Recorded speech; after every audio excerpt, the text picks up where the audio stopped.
السلام علیکم. زه یم ستاسو ورور عادل خټک. امید دی چې تاسو ټول به روغ جوړې او خوشحاله به یې. نن تاسو ته ما دا ټاپک راوړی دی. فار ایگزامپل تاسو نه چېرته خپل موبایل ورک شي یا تاسو یې داسې ځای کې کېږدئ چې بیا درته یاد نه وي، هیر یې درنه، یا چېرته کې څوک یې درنه پټ کړي، نو هغه موبایل به بیا تاسو څنګه معلوموئ؟ د ټول نه اول به تاسو لاړ شئ خپل پلی سټور ته. پلی سټور کې به تاسو سرچ کړئ فایند مای ډیوایس. فایند مای ډیوایس تاسو سرچ کړئ، تاسو ته به داسې اپلیکیشن مخې ته راشي. تاسو به دا اپلیکیشن ډاونلوډ کړئ. چې تاسو ډاونلوډ کړئ اپلیکیشن، نو تاسو به یې اوپن کړئ. اوپن کېدو نه بعد به تاسو نه دا جیمیل غواړي، نو دې کې به تاسو هغه جیمیل ورکوئ چې ستاسو په کوم موبایل ورک شوي موبایل کې ستاسو هغه جیمیل ایډ وي، نو تاسو پکې هغه یو جیمیل ایډ کوئ. چې څنګه تاسو هغه جیمیل ایډ کړو، نو څنګه به وښیي، څنګه به شي دا.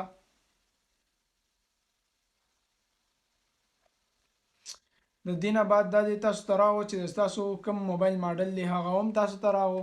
هغه جیمیل د ستاسو په بل موبایل کې وي، نو هغه موبایل به هم تاسو ته راځي. مطلب ستاسو په 2 موبایلو کې هغه جیمیل وي یا په 3 موبایلو کې، نو هغه ټولې موبایل به تاسو ته شو کوي. د دې نه بعد تاسو دا کتلی شئ د میپ را زوم کې. نو زه دې ټیم کې اوس ګجوخان کې یم، اسلام پوره ماله کې. دا د ماله کرنٹ لوکیشن ښیي. د دې نه علاوه تاسو ته سیم هم ښیي چې تاسو موبایل کې په الحال دا سیم دی، او د دې نه علاوه تاسو ته ښیي چې ستاسو موبایل څومره ټیم مخکې اوپن شوی، مطلب چا کتلی و.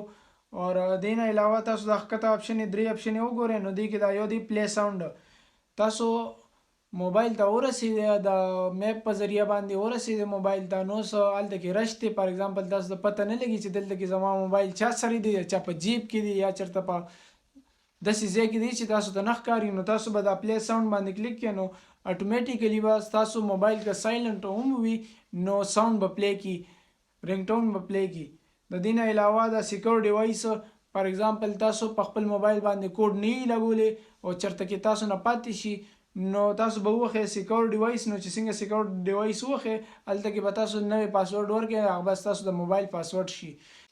د دې نه علاوه فار ایگزامپل ستاسو موبایل داسې ځای کې دی چې هغه ستاسو لاسو ته واپس نشي راتللی، لکه لاس وینځل دې پکار دي، او ستاسو ډیره پرایویسي ده پکې، ډیره ډیټا ده پکې، نو هغه ډیټا به دې څنګه ختمو؟ نو په دې لاندې اپشن باندې به کلیک کړئ تاسو، نو ستاسو د موبایل ټوله ډیټا، تصویرانی، موبایل کنټیکټس وي، هر څه وي، SMS وي، چیټینګ وي، هغه ټول به د ستاسو د موبایل نه لرې شي. مطلب د ستاسو موبایل به ریسیټ شي.